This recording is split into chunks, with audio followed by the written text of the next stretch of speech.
ಕೇಂದ್ರ ಸಚಿವ ಎಚ್.ಡಿ. ಕುಮಾರಸ್ವಾಮಿ ಅವರ ವಿರುದ್ಧ ಇರುವಂತಹ ಹಲವಾರು ಅಕ್ರಮ ಭ್ರಷ್ಟಾಚಾರ ಪ್ರಕರಣಗಳಲ್ಲಿ ಭೂ ಒತ್ತುವರಿ ಪ್ರಕರಣ ಕೂಡ ಒಂದು.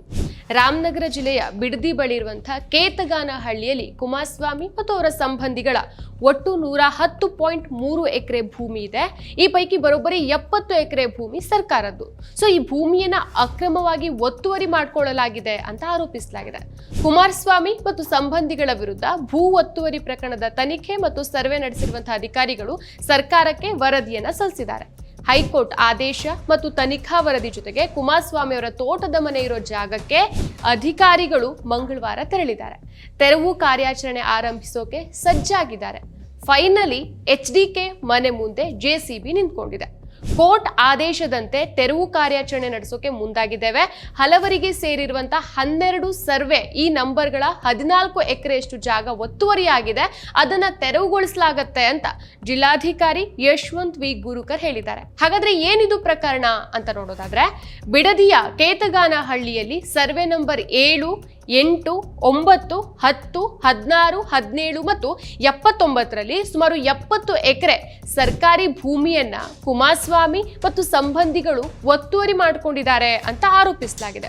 ಸೊ ಈ ಸರ್ಕಾರಿ ಗೋಮಾಳವನ್ನ 1983-84ರಲ್ಲೇ ಒತ್ತುವರಿಯನ್ನ ಮಾಡಿಕೊಳ್ಳಲಾಗಿದೆ ಅಂತ ಸುಮಾರು ವರ್ಷಗಳ ಹಿಂದೆನೆ ಮಂಡ್ಯದ ಮಾಜಿ ಸಂಸದ ಜಿ ಮಾದೇಗೌಡರು ಲೋಕಾಯುಕ್ತಕ್ಕೆ ದೂರನ್ನ ಕೊಟ್ಟಿದ್ರು. ಪ್ರಕರಣವನ್ನ ದಾಖಲಿಸಿಕೊಂಡು ತನಿಖೆ ನಡೆಸೋಕೆ 2014ರ ಆಗಸ್ಟ್ 4ಕ್ಕೆ ಲೋಕಾಯುಕ್ತ ಆದೇಶಿಸಿತ್ತು. ಸೊ ತನಿಖೆ ನಡೆಸಿದಂತ ಲೋಕಾಯುಕ್ತದ ಅಧಿಕಾರಿಗಳು ವಿಸ್ತೃತ ತನಿಖಾ ವರದಿಯನ್ನ ಸರ್ಕಾರಕ್ಕೆ ಈಗಾಗಲೇ ಸಲ್ಲಿಸಿದ್ದಾರೆ. ಆದ್ರೆ ಸರ್ಕಾರ ಮಾತ್ರ ಅನುಪಾಲನಾ ವರದಿಯನ್ನ ಹೈಕೋರ್ಟ್ಗೆ ಸಲ್ಲಿಸಿಲ್ಲ. ಈ ವರದಿ ಸಲ್ಲಿಸದಂತಹ ಅಧಿಕಾರಿಗಳನ್ನ ಇತ್ತೀಚೆಗೆ ಹೈಕೋರ್ಟ್ ತರಾಟೆಯನ್ನು ಸಹ ತೆಗೆದುಕೊಂಡಿತ್ತು. ಜೈಲಿಗೆ ಕಳಿಸುವುದಾಗಿ ಎಚ್ಚರಿಕೆಯನ್ನು ಕೊಟ್ಟಿತ್ತು. ಸೊ ಹೈಕೋರ್ಟ್ ಚಾಟಿ ಬೆನ್ನಲ್ಲೇ ಕಾರ್ಯಪ್ರವೃತ್ತರಾದಂತಹ ಅಧಿಕಾರಿಗಳು ಮತ್ತು ಸರ್ಕಾರ ಒತ್ತುವರಿಯಾದಂತಹ ಜಮೀನಿನ ಸರ್ವೆ ನಡೆಸೋಕೆ ಮತ್ತು ತನಿಖೆ ಮಾಡೋಕೆ ಐಎಎಸ್ ಅಧಿಕಾರಿಗಳ ನೇತೃತ್ವದಲ್ಲಿ ಎಸ್ಐಟಿ ರಚನೆ ಮಾಡಲಾಗಿದೆ. ಈ ಎಸ್ಐಟಿ ತಂಡ ಕೇತಗಾನಹಳ್ಳಿಯಲ್ಲಿರುವಂತಹ ಕುಮಾರಸ್ವಾಮಿ ಅವರ ತೋಟಕ್ಕೆ ಹೋಗಿ ಪರಿಶೀಲನೆಯನ್ನು ಸಹ ನಡೆಸಿದ್ದಾರೆ. ಈ ನಡುವೆ ಇದು ನನ್ನ ಸ್ವಂತ ಜಮೀನು, 1983-84ರಲ್ಲಿ ನಾನು ಸಿನಿಮಾ ಹಂಚಿಕೆದಾರನಾಗಿದ್ದಾಗ ಕೇತಗಾನಹಳ್ಳಿಯಲ್ಲಿ 45 ಎಕರೆ ಜಮೀನು ಖರೀದಿಸಿದ್ದೆ ಅಂತ ಕುಮಾರಸ್ವಾಮಿ ಹೇಳ್ಕೊಂಡಿದ್ರು. 1983ರಲ್ಲಿ ಕುಮಾರಸ್ವಾಮಿ ಅವರಿಗೆ 25 ವರ್ಷ. ಅಂದ್ರೆ ಡಿಗ್ರಿ ಮುಗಿಸಿದ ನಂತರ ಇವರು ಸಿನಿಮಾ ಹಂಚಿಕೆದಾರ ಆಗಿದ್ರು. ಸೊ ಚಿತ್ರ ಹಂಚಿಕೆಯಿಂದ ದುಡಿದ ದುಡ್ಡಿಂದ ಬಿಡದಿ ಬಳಿಯ ಕೇತಗಾನಹಳ್ಳಿಯಲ್ಲಿ ಬರೋಬ್ಬರಿ 45 ಎಕರೆ ಭೂಮಿ ಖರೀದಿಸಿದ್ದೇನೆ ಅನ್ನೋದು ಅವರ ವಾದ. ಅಂದಹಾಗೆ 1983ರಲ್ಲಿ ಜನತಾ ಪಕ್ಷ ಅಧಿಕಾರದಲ್ಲಿತ್ತು. ರಾಮಕೃಷ್ಣ ಹೆಗಡೆ ಅವರು ಮುಖ್ಯಮಂತ್ರಿ ಆಗಿದ್ರು. ಎಚ್.ಡಿ. ದೇವೇಗೌಡ ಅವರು ಸಚಿವರಾಗಿದ್ರು. ಇಲ್ಲಿ ನಾವು ಮುಖ್ಯವಾಗಿ ಗಮನಿಸಬೇಕಾದಂತ ವಿಚಾರ ಅಂತಂದ್ರೆ, ದೇವೇಗೌಡ ಅವರು ಮಂತ್ರಿ ಆದಾಗ ಅವರ ಬಳಿ ಸ್ವಂತ ಮನೆ, ಕಾರು ಸಹ ಇರ್ಲಿಲ್ಲ ಅಂತ ಅವರ ಆಪ್ತರು ಹೇಳ್ತಾರೆ. ಆದ್ರೆ ಅದೇ ಟೈಮ್ನಲ್ಲೇ ಕುಮಾರಸ್ವಾಮಿ ಮಾತ್ರ 45 ಎಕರೆ ಭೂಮಿ ಖರೀದಿಸಿದ್ದಾಗಿ ಹೇಳ್ಕೊಂಡಿದ್ದಾರೆ. ಅಸಲಿಯತ್ತೇನು ಹಾಗಾದ್ರೆ? ಕೇತಗಾನಹಳ್ಳಿಯಲ್ಲಿ ಕುಮಾರಸ್ವಾಮಿ ಮತ್ತು ಅವರ ಸಂಬಂಧಿಕರ ಅನುಭವದಲ್ಲಿರುವಂತಹ ಜಮೀನು 45 ಎಕರೆಯಲ್ಲ, ಬರೋಬ್ಬರಿ 110.32 ಎಕರೆ ಜಮೀನು. ಈ ಜಮೀನಲ್ಲಿ ಸುಮಾರು 54 ಎಕರೆಯಷ್ಟು ಸರ್ಕಾರಿ ಭೂಮಿನೇ ಇರೋದು. ಕುಮಾರಸ್ವಾಮಿ ಮತ್ತು ಸಂಬಂಧಿಕರು ಒತ್ತುವರಿ ಮಾಡಿಕೊಂಡಿದ್ದಾರೆ ಅಂತ ಮಂಡ್ಯದ ಮಾಜಿ ಸಂಸದ ಜಿ ಮಾದೇಗೌಡ ಅವರು ಲೋಕಾಯುಕ್ತಕ್ಕೆ ನೀಡಿದ ದೂರಿನಲ್ಲಿ ವಿವರಿಸಿದ್ರು. ಈ ಕೇತಗಾನಹಳ್ಳಿಯ ಸರ್ವೆ ನಂಬರ್ 7, 8, 9, 10, 16, 17 ಮತ್ತು 79ರಲ್ಲಿ ಮಂಜೂರಾಗಿರುವಂತಹ ಗೋಮಾಳದ ಕುರಿತು ಕಂದಾಯ ಇಲಾಖೆಯ ಪ್ರಧಾನ ಕಾರ್ಯದರ್ಶಿ ವಿಸ್ತೃತ ತನಿಖೆಯನ್ನು ನಡೆಸಬೇಕು. ಒಂದೊಮ್ಮೆ ಆ ಸರ್ಕಾರಿ ಭೂಮಿ ಒತ್ತುವರಿ ಆಗಿದ್ರೆ ಅದನ್ನ ವಾಪಸ್ ಪಡೆಯೋಕೆ ಕಾನೂನಾತ್ಮಕವಾಗಿ ಕ್ರಮ ಕೈಗೊಳ್ಳಬೇಕು ಅಂತ ಲೋಕಾಯುಕ್ತ 2014ರ ಆಗಸ್ಟ್ 4ಕ್ಕೆ ಆದೇಶವನ್ನ ಕೊಟ್ಟಿದ್ರು. ಸೊ ಲೋಕಾಯುಕ್ತದ ಈ ಆದೇಶವನ್ನ ಪ್ರಶ್ನಿಸಿ ಎಚ್.ಡಿ. ಕುಮಾರಸ್ವಾಮಿ ಅವರು ಹೈಕೋರ್ಟ್ ಮೆಟ್ಟಿಲೇರ್ತಾರೆ. ಸೊ ಈ ಹೈಕೋರ್ಟ್ನ ವಿಭಾಗೀಯ ಪೀಠ ಲೋಕಾಯುಕ್ತದ ಆದೇಶವನ್ನ ಎತ್ತಿ ಹಿಡಿಯುತ್ತೆ. ತನಿಖೆ ನಡೆಸಿದಂತ ಲೋಕಾಯುಕ್ತದ ಅಧಿಕಾರಿಗಳು ವಿಸ್ತೃತ ತನಿಖಾ ವರದಿಯನ್ನ ಸರ್ಕಾರಕ್ಕೆ ಈಗಾಗಲೇ ಸಲ್ಲಿಸಿದ್ದಾರೆ. ಸೊ ಸರ್ಕಾರದಿಂದ ಅನುಪಾಲನಾ ವರದಿ ಅಥವಾ ಕ್ರಮ ಜರುಗಿಸೋ ವರದಿ ಹೈಕೋರ್ಟ್ಗೆ ಸಲ್ಲಿಸಿಲ್ಲ. ಆದ್ರೆ 2023ರ ಫೆಬ್ರವರಿ 6ಕ್ಕೆ ಅಫಿಡವಿಟ್ ಅನ್ನ ಸಲ್ಲಿಸಿದ್ರು.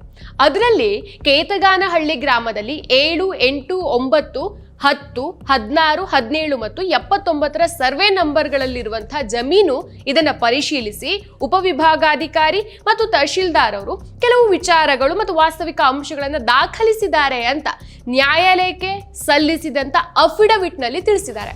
ಈ ಅಫಿಡವಿಟ್ ನಲ್ಲಿ ಸರ್ವೆ ನಂಬರ್ 79 ಇದೊಂದನ್ನು ಹೊರತುಪಡಿಸಿ ಕೇವಲ 6 ಸರ್ವೆ ನಂಬರ್ಗಳನ್ನ ಮಾತ್ರ ಉಲ್ಲೇಖಿಸಲಾಗಿದೆ. 7, 8, 9, 10, 16 ಮತ್ತು 17 ಸರ್ವೆ ನಂಬರ್ಗಳಲ್ಲಿ ಒಟ್ಟು 14 ಎಕರೆ 4 ಗುಂಟೆ ಒತ್ತುವರಿಯಾಗಿದೆ ಅಂತ ಹೇಳಿದ್ರು. ಸೊ ಒತ್ತುವರಿ ಆಗಿರೋದು 14 ಎಕರೆ ಅಲ್ಲ, 71 ಎಕರೆ 30 ಗುಂಟೆ. ಹೈಕೋರ್ಟ್ ಆದೇಶವನ್ನ ಕಟ್ಟುನಿಟ್ಟಾಗಿ ಜಾರಿ ಮಾಡೋಕೆ ರಾಜ್ಯ ಸರ್ಕಾರ ವಿಫಲ ಆಗಿದೆ ಅಂತ ಸರ್ಕಾರದ ನಡೆಯನ್ನ ಪ್ರಶ್ನಿಸಿ SR ಹಿರೇಮಠ ಅವರು ನ್ಯಾಯಾಂಗ ನಿಂದನೆ ಅರ್ಜಿಯನ್ನ ಹೈಕೋರ್ಟ್ಗೆ ಸಲ್ಲಿಸ್ತಾರೆ. ಸೊ ಆ ಅರ್ಜಿಯಲ್ಲಿ ಕೇತಗಾನಹಳ್ಳಿ ಭೂ ಒತ್ತುವರಿ ಪ್ರಕರಣದಲ್ಲಿ ಕೇವಲ 14 ಎಕರೆ 4 ಗುಂಟೆ ಜಮೀನು ಒತ್ತುವರಿ ಅಂತ ತೋರಿಸಲಾಗಿದೆ. ಆದರೆ ನಮ್ಮ ದಾಖಲೆಗಳ ಪ್ರಕಾರ 71 ಎಕರೆ 30 ಗುಂಟೆ ಒತ್ತುವರಿ ಆಗಿದೆ. ಇದರಲ್ಲಿ HD ಕುಮಾರಸ್ವಾಮಿ ಅವರದ್ದು ಸಿಂಹಪಾಲು, ಅವರ ಚಿಕ್ಕಮ್ಮ ಸಾವಿತ್ರಮ್ಮ, ಮದ್ದೂರಿನ ಮಾಜಿ ಶಾಸಕ DC ತಮ್ಮಣ್ಣ, ಅವರ ಹೆಂಡತಿ, ಮಕ್ಕಳು ಸಹ ಪ್ರಕರಣದಲ್ಲಿ ಭಾಗಿಯಾಗಿದ್ದಾರೆ. ಈಗಿನ ಸಂಸದ ಡಾಕ್ಟರ್ CN ಮಂಜುನಾಥ್ ಅವರು ಸಹ ಕೆಲವು ಗುಂಟೆ ಒತ್ತುವರಿ ಮಾಡಿಕೊಂಡಿದ್ದಾರೆ.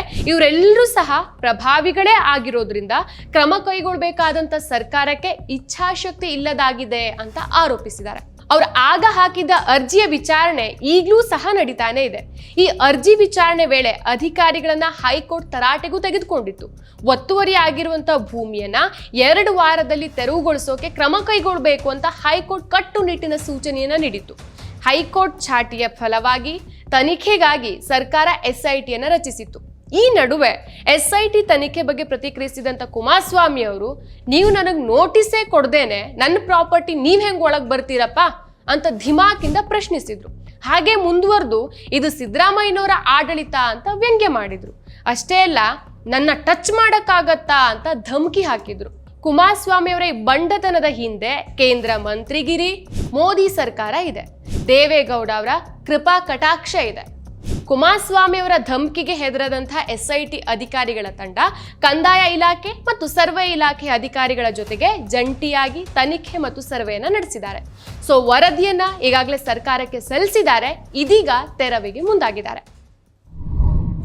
ಮತ್ತಷ್ಟು ವಿಶೇಷ ವಿಡಿಯೋಗಳನ್ನು ನೋಡಲು ಮತ್ತು ಹೊಸ ವಿಡಿಯೋಗಳ ಬಗ್ಗೆ ತಿಳಿಯಲು EDina.com ಯೂಟ್ಯೂಬ್ ಚಾನೆಲ್ ಸಬ್ಸ್ಕ್ರೈಬ್ ಮಾಡಿ ಮತ್ತು ಬೆಲ್ ಐಕಾನ್ ಕ್ಲಿಕ್ ಮಾಡಿ.